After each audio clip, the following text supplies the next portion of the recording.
चाणक्य नीति पार्ट 6। दोस्तों, आप जीवन में दुखी हैं और जीवन को सुख में बनाना चाहते हैं तो चाणक्य की इन बातों को जरूर सुने। अत्यंत रूपवती होने के कारण ही सीता का अपहरण हुआ। अधिक अभिमान होने के कारण रावण मारा गया। अत्यधिक दान देने के कारण राजा बलि को कष्ट उठाना पड़ा। इसलिए किसी भी कार्य में अति नहीं करनी चाहिए। अति का सर्वत्र त्याग कर देना चाहिए। चाणक्य जी कहते हैं कि प्रत्येक कार्य की एक सीमा होती है। जब उसका अतिक्रमण हो जाता है तो व्यक्ति को कष्ट उठाना पड़ता है। सीता अत्यंत रूपवती थी, इसी कारण उनका अपहरण हुआ। इसी प्रकार रावण यद्यपि अत्यंत बलवान और समृद्ध राजा था, परंतु अभिमान की सभी सीमाएं लांघ गया। परिणाम स्वरूप उसे अपने स्वजनों के साथ मौत के घाट उतरना पड़ा। राजा बलि के संबंध में भी सभी जानते हैं कि वो अत्यंत दानी था। उसके दान के कारण जब उसका यश सारे संसार में फैलने लगा तो देवता लोग भी चिंतित हो उठे। तब भगवान विष्णु ने बावन का अवतार लेकर उससे 3 पग धरती दान में मांगी। बलि के गुरु शुक्राचार्य ने उसे सावधान भी किया, परंतु बलि ने उनकी बात न मानकर वामन बने विष्णु की बात मान ली और भगवान ने 3 पगों में धरती, स्वर्ग और पाताल तीनों लोकों को नापकर बलि को भिखारी बना दिया। इन सब उदाहरणों का भाव यही है कि अच्छाई भी एक सीमा से आगे बढ़ जाती है तो वो बुराई अर्थात हानिकारक बन जाती है। लोग उसका लाभ उठाते हैं। इसलिए कहा गया है कि अति ना करो। जो लोग शक्तिशाली हैं अर्थात जिनमें सामर्थ्य है, उनके लिए कोई भी काम पूरा कर लेना कठिन नहीं होता। वे प्रत्येक कार्य को सरलता पूर्वक कर लेते हैं। व्यापारी अपना व्यापार की वृद्धि के लिए दूर दूर के देशों में जाते हैं। उनके लिए भी कोई स्थान दूर नहीं। विद्वान व्यक्ति के लिए भी कोई परदेश नहीं। वो जहां भी जाएगा विदस्ता के कारण वहीं सम्मानित होगा। इसी प्रकार मधुर भाषण करने वाला व्यक्ति पराये लोगों को भी अपना बना लेता है। उसके लिए पराया कोई भी नहीं होता, सब उसके लिए अपने हो जाते हैं। बहुत से लोगों के बहुत से पुत्र अथवा संतानें होती हैं, परंतु उनकी अधिकता के कारण परिवार का सम्मान नहीं बढ़ता। कुल का सम्मान बढ़ाने के लिए एक सद्गुणी पुत्र ही काफी होता है। धृतराष्ट्र के सुपुत्रों में से एक भी ऐसा नहीं निकला जिसे सम्मान से स्मरण किया जाता हो। ऐसे सुपुत्रों से क्या लाभ? जैसे जंगल का एक सूखा पेड़ आग पकड़ ले तो सारा वन जल जाता है, उसी प्रकार कुल में एक कुपुत्र पैदा हो जाए तो वो सारे कुल को नष्ट कर देता है।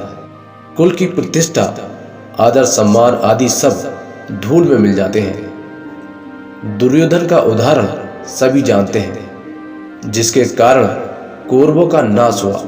लंकापति रावण भी इसी श्रेणी में आता है। यह आवश्यक नहीं है कि परिवार में यदि बहुत सारे संतानें हैं तो वो परिवार सुखी ही हो।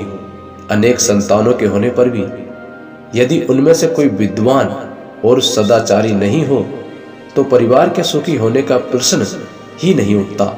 इसलिए चाणक्य जी कहते हैं कि बहुत से मूर्ख पुत्रों और संतान की अपेक्षा एक ही विद्वान और सदाचारी पुत्र से परिवार को उसी प्रकार प्रसन्नता मिलती है जैसे चांद के निकलने पर उसके प्रकाश से काली रात जगमगा उठती है। ऐसे बहुत से पुत्रों से कोई लाभ नहीं जिनके कार्यों से परिवार का शोक का सामना करना पड़े। ऐसे बहुत से पुत्रों की अपेक्षा परिवार को सहारा देने वाला एक ही पुत्र अधिक उपयोगी होता है, जिसके कारण परिवार को सुख प्राप्त होता है। 5 वर्ष की आयु तक पुत्र से प्यार करना चाहिए। इसके बाद 10 वर्ष तक उसकी ताड़ना की जा सकती है और उसे दंड दिया जा सकता है, परंतु 16 वर्ष की आयु में पहुंचने पर उससे मित्र के समान व्यवहार करना चाहिए। 5 वर्ष की आयु तक के बच्चे को लाड़ प्यार दुलार करना चाहिए। क्योंकि इस समय वो सहज विकास से गुजर रहा होता है। अधिक लाड़ प्यार से बच्चा बिगड़ न जाए, इसके लिए 10 वर्ष की आयु तक उसे दंड देने की बात कही गई है। उसे डराया धमकाया जा सकता है, परंतु 16 वर्ष की आयु तक पहुंचने पर उसके साथ इस प्रकार का व्यवहार नहीं किया जा सकता। उस समय उसके साथ मित्र जैसा व्यवहार करना चाहिए, क्योंकि तब तक उसका व्यक्तित्व विकसित हो रहा होता है। मित्रता का अर्थ है कि उसे यह महसूस कराना कि उसकी परिवार में महत्वपूर्ण भूमिका है।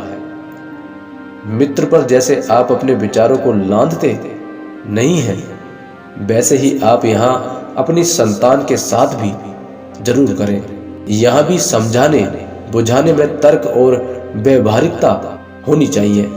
प्राकृतिक आपत्तियां जैसे अधिक वर्षा होना और सूखा पड़ना अथवा दंगे फसाद आदि होने पर, महामारी के रूप में रोग फैलने पर, शत्रु के आक्रमण करने पर, भयंकर अकाल पड़ने पर और नीचे लोगों के साथ होने पर जो व्यक्ति सब कुछ छोड़ छाड़ कर भाग जाता है, वो मौत के मुंह में जाने से बच जाता है। भाव अर्थ ये है कि जहां दंगे फसाद हो, उस जगह से व्यक्ति को दूर रहना चाहिए। यदि किसी शत्रु ने हमला कर दिया हो या फिर अकाल पड़ गया हो और दुष्ट लोग अधिक संपर्क में आ रहे हों, तो व्यक्ति को वो स्थान छोड़ देना चाहिए। जो ऐसा नहीं करता वो मृत्यु का ग्रास बन जाता है। चाणक्य जी कहते हैं, जहां मूर्खों की पूजा नहीं होती, जहां अन्न आदि काफी मात्रा में इकट्ठा रहते हैं, जहां पत्नी पत्नी में किसी प्रकार की कलह लड़ाई झगड़ा नहीं, ऐसे स्थान पर लक्ष्मी स्वयं आकर निवास करती है। जो लोग देश अथवा देशवासी मूर्ख लोगों की बजाय गुणवानों का आदर सम्मान करते हैं, अपने गोदामों में भली प्रकार अन्न का संग्रह करके रखते हैं, जहां के लोगों में घर गृहस्थी में लड़ाई झगड़े नहीं, मतभेद नहीं, उन लोगों की संपत्ति अपने आप बढ़ने लगती है। यहाँ एक बात विशेष रूप से समझने की है कि लक्ष्मी को श्री भी कहते हैं, लेकिन इन दोनों में मूलतः अंतर है। आज जबकि प्रत्येक व्यक्ति लक्ष्मी का उपासक हो गया है और सोचता है कि समस्त सुख के साधन जुटाए जा सकते हैं, तो उसे इनमें फर्क समझना होगा। लक्ष्मी का एक नाम चंचल भी है। एक स्थान पर न रुकना इसका स्वभाव है। लेकिन जिस श्री की बात आचार्य चाणक्य ने की है, वो बुद्धि की सखी है। बुद्धि की श्री के साथ गाढ़ी मित्रता है। ये दोनों एक दूसरे के बिना नहीं रह सकती। महर्षि व्यास ने श्री का महात्म्य भगवान के साथ जोड़कर किया है। उनका कहना है कि जहाँ श्री है वहाँ भगवान की उपस्थिति जानो। उनका होना भगवान की उपस्थिति का संकेत है। लक्ष्मी चंचल है, लेकिन श्री जिनके मन या घर में प्रविष्ट हो जाती है, उसे अपनी इच्छा से नहीं छोड़ती। श्री का अर्थ संतोष से भी किया जाता है। संतोष को सर्वश्रेष्ठ संपत्ति माना गया है। इसी प्रकार संतोषी व्यक्ति को लक्ष्मी के पीछे पीछे जाने की आवश्यकता नहीं होती। वो स्वयं उसके घर परिवार में आकर निवास करती है। तो दोस्तों, इस वीडियो में बस इतना ही। ये थी चाणक्य द्वारा बताई गई कुछ अनमोल बातें। और ऐसे ही वीडियोस देखने के लिए चैनल को सब्सक्राइब करें। धन्यवाद।